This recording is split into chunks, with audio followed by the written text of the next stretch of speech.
Okay, so moving on to our next speaker, Andrew Swindell. So he is our lead consultant and trainer for enterprise architecture.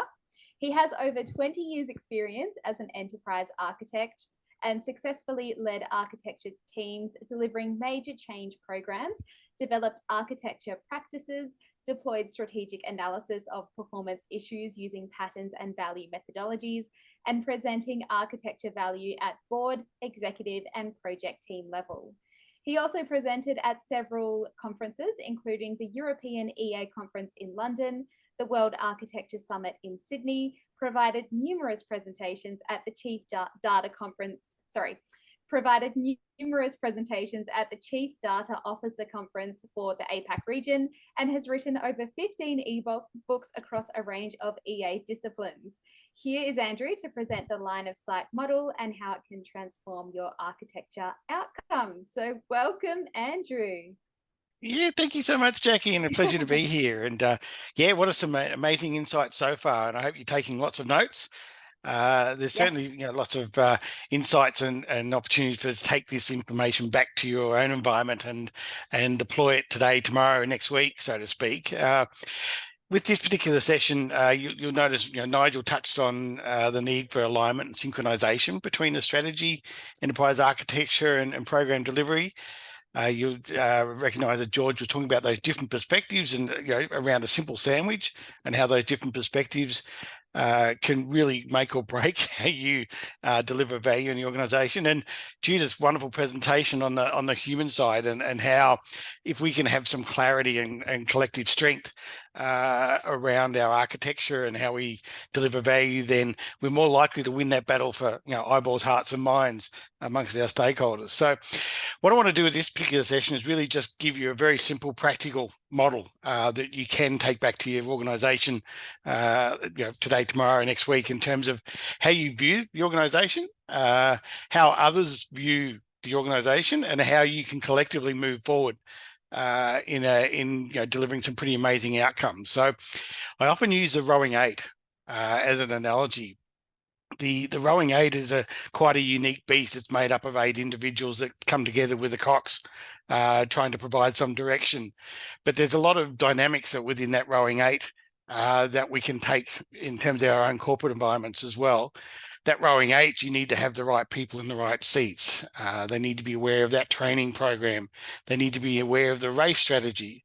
You can't have all your strong people on one side of the boat. You'll go around in circles or continually have to steer. So and create drag and therefore not a peak performance. That analogy is really powerful when you start to think about the most immediate 8 people in your organization, whether they're part of your project team, part of your direct reports, whether they're part of the executive group, even part of the board. Having those same people, those 8 people rowing in the same way, the same focus, the same timing, really does generate our performance in terms of results. So what I want to do with this particular model is if we keep that analogy in mind around the alignment, working with people, one of the powerful things about the rowing eight is being able to put each other in others' shoes, understanding that our technique supports others as well. So the enterprise architecture role is very powerful in supporting executives, projects, delivery team, technology, business. It does span all elements of the business, and so we get to have this unique perspective across that whole of business. So enough around the analogy around. You've heard about sandwiches and rowing eights now. Why don't we dive into the model and show you how this model? It's very simple in context. It's really designed to give you a bit of a blueprint, a viewpoint of the organization, and so within each of these boxes, there are hundreds of questions. I can't possibly cover all of these in this short session, but we do have a course that dives into all the different questions that can be asked. And so seeking answers and therefore identifying value and opportunities that you can deploy architecture value to your stakeholders. So there's 4 basic bubbles to it. There's the strategy framework. We've talked about different strategies and different approaches. The architecture framework, which is essentially the DNA of the organization. The project delivery and change management piece, which is your waterfalls and agiles. but also you go to market, which, heaven forbid we talk about customers, but if you're not serving a customer directly, then you should be serving someone who is supporting the customers. So I guess I'll just work through these layers with you to give you some questions to ask about your environment, and I've got a next step model after this, which goes into a lot more detail. So you'll get to see the relationships between. It covers the business perspectives, it covers the data and information perspectives, it covers the application perspectives, covers the infrastructure perspectives, it covers the project delivery and roadmap PMO perspectives, and also covers that strategy piece as well, where if you haven't got the building blocks and the strength at that level, at the strategy level, then there's a lot of fish hanging on hooks swimming around, but not sure how to come together, to Judah's point. So let's consider this strategy framework piece. If you consider that this is everything you know about your organization from a strategy perspective, it might be the business strategy, it might be a digital strategy, it might be a data strategy, it might be a marketing strategy, it might be a finance strategy. All of these strategy pieces are all sitting there hoping to bring people to come together and help deliver the primary business strategy. But you can imagine that they've been done at different times. They've got a different group of people involved with them. They may not have a logical owner in the business. So who's running this strategy in terms of delivering on the outcomes, reporting on its progress? Do we just do a strategy for the piece of, for the sake of doing a strategy? It's a really strong need to get those building blocks in place to ensure that strategy is a very clear and can be clearly articulated, not only by yourself, but also by the stakeholders that you're dealing with. So if you can't clearly articulate the business strategy, then it's hard to expect others to do that as well. And so often we find, there's one representation of the strategy, but it hasn't been operationalized into the business. So we don't progress report on it. It's not reflected in our roadmaps. We don't have it as part of our regular conversation, quarterly or yearly reviews. So it's really important to get those strategy pieces embedded. And I guess one of the real value statements from the architecture piece is here is a strategy, and the stakeholders you're dealing with, do they recognize the strategy as well? What does it mean for them? What does it mean for them in terms of their ability to respond to that strategy? And that's where the alignment, they're getting the 8 people in the boat to all talk about, I know what this business strategy is. I know what we're trying to achieve. I know how you're trying to help me and I'm trying to help you kind of perspective. So you can see there's just so much in this strategy piece to get that clarity. And the best run companies are the ones, the ones that outperform are the ones that got that strength of clarity, that simplicity. There's enough people in the organization that can articulate the same strategy. So there's a lot of opportunity in that particular strategy space to get the strength. And so your role as an architect, you can bring that strategy piece to every conversation you have. You're a purveyor of the business strategy. They can't argue with you. But what you can do is identify, well, what does this mean for the marketing people? What does this mean for the sales people, the operations people? So you can talk about impact assessments and things like that. So it's really powerful just to work within that strategy piece to be able to help align and bring people together for the journey. The wonderful world of architecture. And so these particular bubbles are agnostic of any particular method or framework. So if we just go back to the other one, back to the previous slide, that's it. This architecture framework, I just want to sort of provide some context for it, whether you're with a Zachman, a TOGAF, DODAF, a PIAF, any manner of framework you think is framing your reference points. What I've done is tried to simplify it. And so 4 domains across 3 layers of detail. And what it means is that there is a whole bunch of questions in each and every one of these boxes. So we talked about the level of maturity in a business architecture space. Well, who's the business executive that's going to support a business architecture piece? Often technology are the teams that get requirements from marketing, get requirements from finance, and get requirements from operations. And we're going to try and consolidate and corral and bring those different business units together, because often the requirements are quite similar. So you can imagine in this operational physical piece, the lowest level of detail around requirements should reflect in this business architecture piece, should be reflecting in your process models, yeah, and should be reflected in your value streams and should be reflected in your operating model. So all of a sudden, you've got this line of sight, what's happening with your business and the DNA of your business in that business architecture space. What you can then do is look at the business, the strategy itself, and say, well, which parts of the strategy are working or not? Which parts of the business are working or not? Have we got enough visibility around these particular business architecture pieces? So you can see how you can use these bubbles of opportunity to draw a line of sight. The same goes, the whole information and data architecture. If you haven't got an enterprise information model, what is the most important data for your organization? What is the data that should be secured, should be defined, should have a logical owner, should be protected, not letting projects take data and creating new sources of truth across organizations and therefore more spaghetti. So there's a real strength and opportunity in that information data architecture layer that George really called out, the need to manage that data and that content in that layer. In the applications layer, again, we've got these different levels of information around the application portfolio. Obviously, if you've got a register of applications, then you've got somehow you can manage and measure what applications you've got. You can track your patches, you can track your license profiles, do all sorts of things at that level of detail from an operational perspective.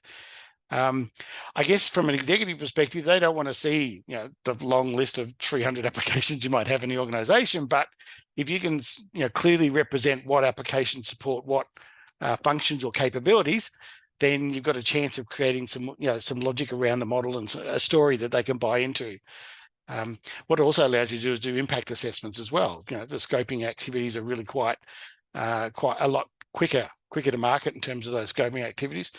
And of course, the infrastructure piece, which is your hybrid on-prem or cloud-based scenarios. So what is the principles we want to apply in that perspective? So you can see in this very simple architecture framework perspective, there's so many questions that can be answered in each of these bubbles.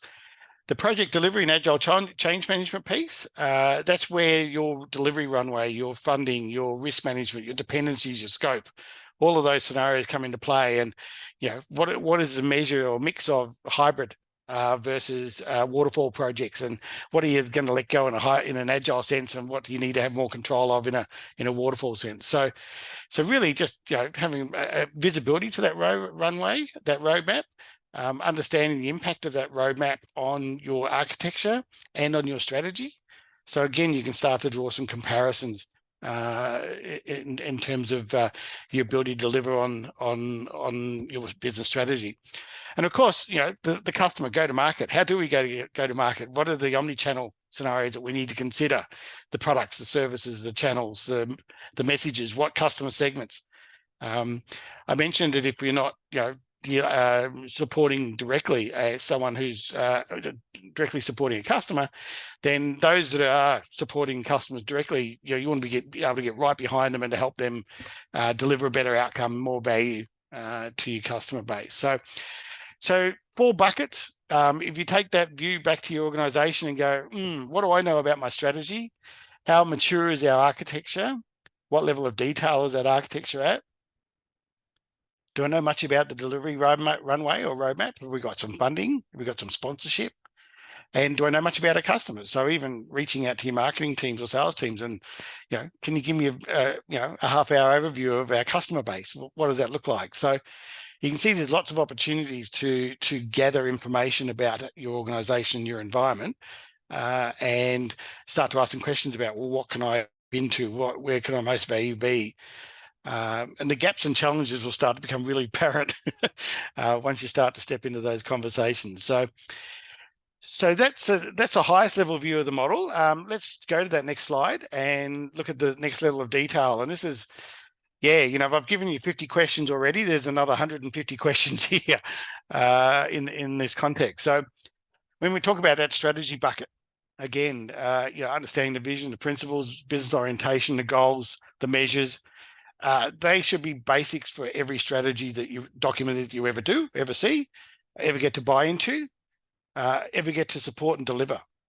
So those are critical pieces. The business capabilities model is this really powerful representation of business capabilities. It's the ability to bring technology and business stakeholders together on the same page, and get that those capabilities extend way past their business boundaries, and are really organizational wide representations or capabilities that we want to step into. So that capability model is pretty powerful for identifying where your funding mix is. Is it focused on the right areas?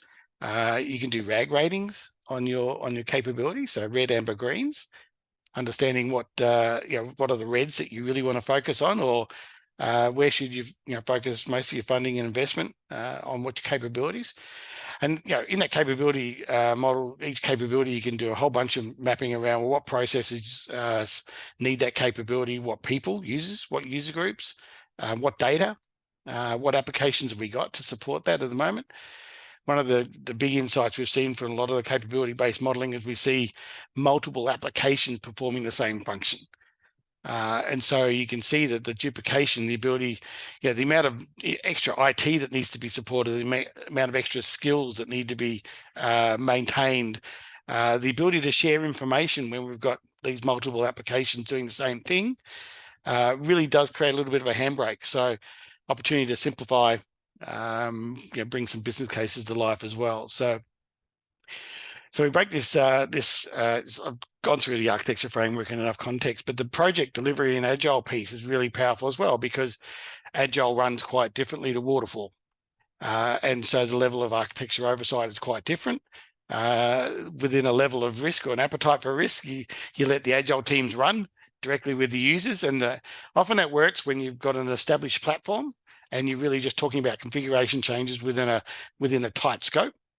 But if you start to run agile, I've seen organizations run agile across their whole portfolio, and all of a sudden they've just got this spaghetti taking shape across the whole portfolio. So it's very hard to sort of rein back into some more structured, disciplined discussions. And so using the architecture reference models, either conceptually, logically, or at a physical level in the project, allows you to create some of those guardrails, to have some of those conversations. If you've got those conceptual representations around the business, the data, and the applications, you've got a great story to sell to an executive who only sees their business unit or only sees a particular project. So it's a really powerful sort of representation to have those key models in play. There's a whole bunch of things that are not on this diagram. There's governance, there's people, there's FTE kind of scenarios, risk, funding. There's a bunch of data that you can plot into these domains, if you like, that really start to talk to you and give you a picture of, where is the opportunities for me to add value and offer to help, which is the executives that would generate either generate the most value or would be most receptive to having an architecture involved or an architect involved in their operations. And so what I've found, certainly starting with environments, is to just understand what those conceptual representations look like, because they give you a sense of how the business works, where's the most important data, what are the biggest applications and platforms. They really start to answer some questions there for you. So this go-to-market piece is really powerful for those that can get involved with the business and work with the marketing teams, the sales teams, the operations teams, all the different business units that face into the customer. And so understanding that the omni-channel perspectives, integration pieces are really quite powerful in there. Also the security pieces as well. So you can see there's a number of different elements that are not directly represented here on the model, but integration and security can certainly be in that applications portfolio piece.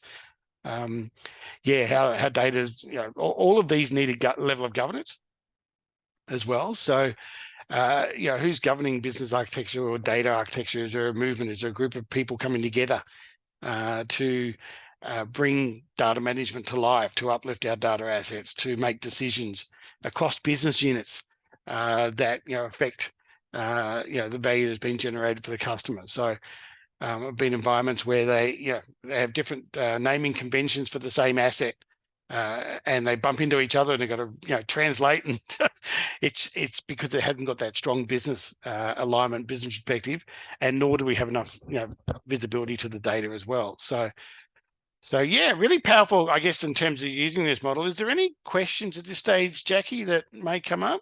Absolutely. Yep. We got one in the chat and one on the Q&A box. So I'll do the Q&A box. This is from Mhm. AP. Can you include enterprise and aligned IT strategy in the strategy framework box? Or is the enterprise strategy and then the other boxes the IT related alignment to it? Sorry, I think I misread that. The follow-up question. Or is it the enterprise strategy and then the other boxes the IT related alignment to it? Does that make sense, Andrew? I think if I can interpret that, yeah. So again, level of maturity, level of visibility, who's been involved in both strategy pieces. So that enterprise business strategy should be talking to everyone in the whole FTE complement in the organization. Technology piece might talk to the executive group, but it does talk to everybody in that technology space as well. So I think the technology strategy should reflect the business strategy. And so if you're not repeating the business strategy themes, principles, strategic intent in your technology strategy, then you've got an alignment bridge that you need to jump into. So yeah, I think there's this great opportunity to have both an enterprise and an IT strategy, but having business executives talking the technology piece as well. It shouldn't be just the CIO as the lone rider of that IT strategy. So I think it's the more you can engage, bring the executives along for the journey. You are in this battle for eyeballs, hearts, and minds. So, being able to bring that strategy to life, and the regular reporting is really powerful as well. Being able to operationalize that strategy. It's not a set and forget. It's something that you want to put it in front of your executives every time you can, because it will give them a sense that you've got some boundaries, you've got some agreements with them. These are the priorities that we're helping the business to deliver on. So there's a lot that happens at that level that we need to sort of ensure that there's some joint ownership, collective responsibility around those strategy Yeah, pieces. and if I can jump in as well with that, like I think one of the things when you first presented this a few years back, I think it was at our business architecture group that we had going. I was thinking, oh my, this is sensational, and this is part of your on a page line of sight model. And so to take that question further, the technology strategy and the business strategy, as you've shown in your diagram, they're on that strategy framework area. Now, when I described the strategy, architecture, program delivery, the strategy had the business strategy as long, with guiding the digital strategy and the technology strategy. So in the same way, and for those business architects out there as well, when you look at the business motivation model, you have that strategy part that really needs to be aligned with the technology, and the business strategy needs to be aligned the whole way through. And it seems like a very obvious thing, doesn't it? But it doesn't actually happen, because sometimes you've got that the business strategy people doing the strategic planning, and you've got the technology people in another area, and you also got data strategies and AI strategies and others, and they're done independently. So what we need to do when we're writing the technology strategies is to make sure that there's a strategic alignment section at the front of it that does that alignment, to make sure that's front and center, particularly, and then it's reflected as you go. I'm always very interested in business strategies, even people strategies now. They have a lot of technology leading statements in there. We had the COVID and we had digital workplaces, and you will notice that the people want some of these things. They want some of the ability to work virtually. They need to understand those sort of aspects around digital. People want digital as far as their person, what they're doing. So it is very linked. So the alignment is key, and then that technology alignment goes right through down to the architecture and the program. So yeah, I love it. I think what you got is really really good. line of You got the sight. business references in a technology strategy, and then it draws the business executives in. It's like, I can see how I'm being supported by the technology team. And if you look at all those different strategy documents that are being produced, you're looking for that technology. What are the impact on technology pieces that you can sort of directly impact on? And that's where the value proposition from architects is. You can draw that line of sight between the business and technology layers, if you like. So we've just got one more slide, I guess, in terms of, unless there's any other questions. Yep, I've got one more question for you. So this is from David H. The line of sight is a constant issue in businesses because of everyone seeing themselves as a different organization within an enterprise. I would like to know the opinion of Andrew on the alignment based on a fundamental issue we have in business architecture and where the approaches can assist with this. David has also offered some context. He said, that is everyone wanting to be a customer. For those of us from long business improvement backgrounds, there is no such thing as an internal customer, and it is dangerous because it creates silos, creates friction between business processes and customer journeys. It dilutes the true customer focus, creates issues with cross-functional collaboration, creates replication in the value model and value chain, etc. Well, I think there's a lot of experience wrapped up in that question in terms of, a lot of experiences and war wounds attached to that. It's it's a really interesting question. When I talked about the rowing 8, there are people in rowing, single sculls. Some might be in a team of 2 or a team of 4.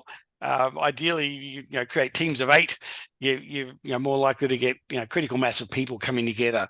And so I guess one of the tools and techniques applied, managed to bring the information management to life at Transport for New South Wales. And we had 200 people coming together on a monthly basis with eyeballs, presentations, and really appealing to them as to what would help them in their role.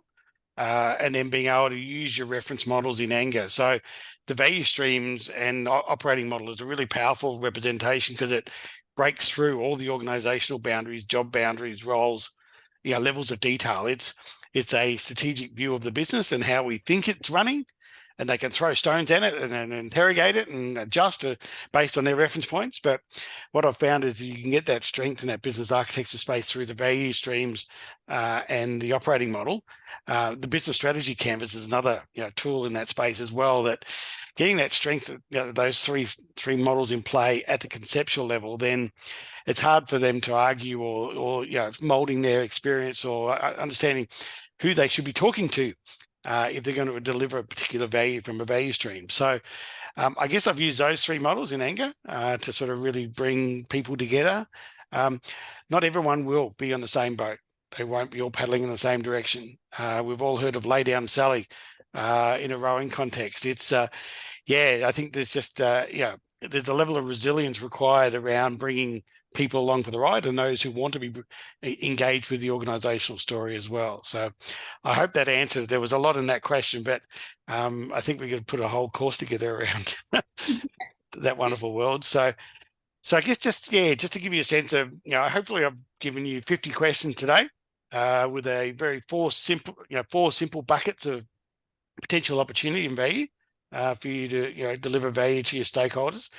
When we go into the line of sight course, there's so much more in there. So we go back, go and interrogate each of those buckets, and there's so much opportunity to understand the level of maturity, who's the owner, how long has it been going for, what outcomes are being generated, what's the governance attached to that. Do we have enough 8 people in the boat to move the dial in terms of our maturity? So I guess from a line of sight perspective, obviously, applying that line of sight. So, range of questions of your environment. You can apply that model to enable decisions, to see what decisions are being made, have a look at your roadmap and your runway, funding and focus, and see whether you think that's delivering on the strategy. Looking at how to generate insights that add value. And I think, being really clear on some of the reference points you have in the organization will help with that. Obviously, the impact on key strategic organizational metrics. From my perspective as an architect in 20 years and 45 companies, we all get a chance to impact, reduce costs, increase revenue, improve compliance, improve safety, whatever those key metrics are for your organization. And I think if you've got those clearly defined in your world, then you can bring those metrics to every stakeholder you engage with and say, well, yeah, we're trying to achieve this. How can I help you step into these metrics or help you improve your role? And you'll find that, the line of sight model is a really great model for executives who have just come into a new role.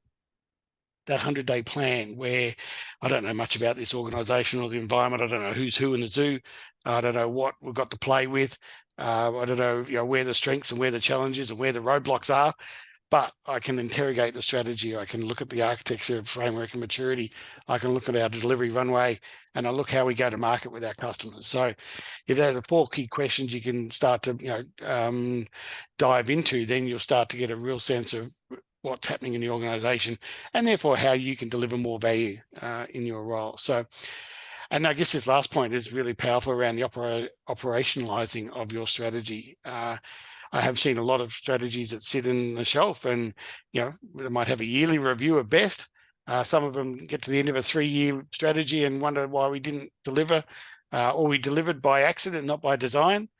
We don't have the logical owners of the components of that strategy. So I think there's lots of opportunity to step into those 4 domains and add a lot of value. So thank you for those questions. Are there any more questions, Jackie?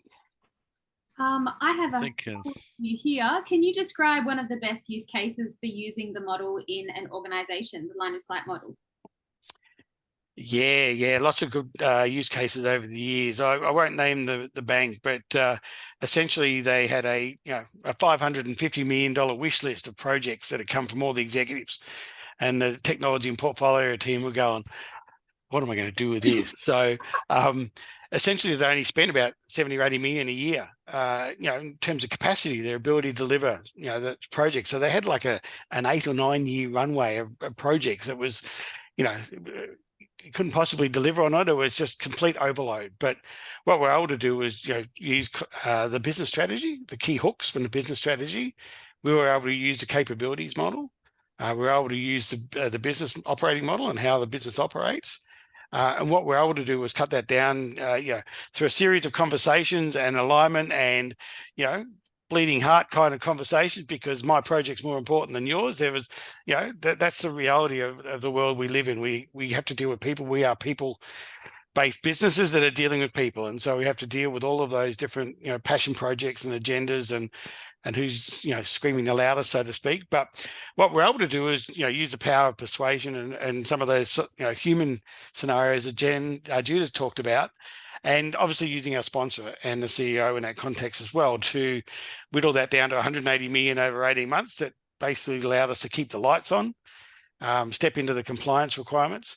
And we didn't forget the wish list. We just were able to, position it in a way that we're going to step into that wish list, but we need to get through the next 18 months. So that managed to dilute a bit of the heat and angst around, whether their projects were going to be deployed or not. So, and what we also found with that wish list was there were just lots of duplicates. We all want reporting, we all want better data, we all want to know more about our business. There was lots of similarities in, and it's when you find those, that's when you get the real synergies in being able to cut that portfolio of projects and wish list down. And it's partly organizational, partly the lack of governance and engagement and clarity on the business strategy as well. But we literally held the mirror up to the business and said, is this what you really want to achieve? Well, this project's probably going to be a less priority than that. So there was lots of hard conversations, but it was a journey of love for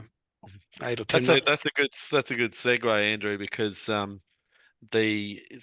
you explained your course there, the 5 sections, and I think one of the key things, it's a practical course, and the line of sight you'll be able to get be able to map, I guess, your organization as a takeaway. So that's the key thing. So it's a lot of theory that you did in that example.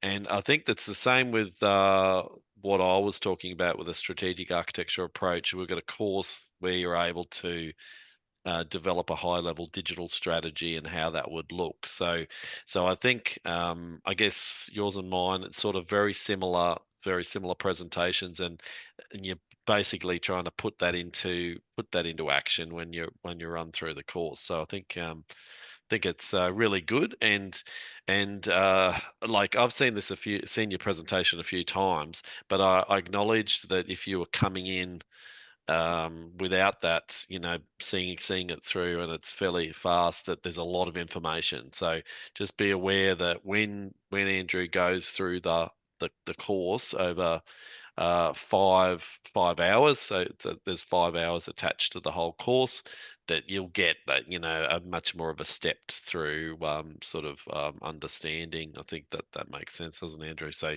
it'll be The beauty of the model is more, that you can enter it from wherever you are. So if you have a strong focus in business architecture, look at the strategy and the business architecture, constructs. If you're in data, look at the business and the data, what that means for the project, runway. So if you just, a strong techie in the application infrastructure space, you can still apply the architecture, the strategy perspectives, and see how that's represented in the funding and roadmap. So, and the light bulb moment seems to be, I reckon, when you start to apply it. You start to apply it to your organization, and that's the same with the strategic architecture approach, I think. And anyway, I think Jackie, makes it real. You're going to wrap us up pretty soon here. But yeah, I think that's where, when you start to apply these models, that's when you get the effectiveness. It's your data; it becomes real for you. So that's the beauty of it. So yeah, excellent. All right, thank you so much. Thank you, Andrew, for the amazing session. I love listening to you speak every time. So thank you for your presentation.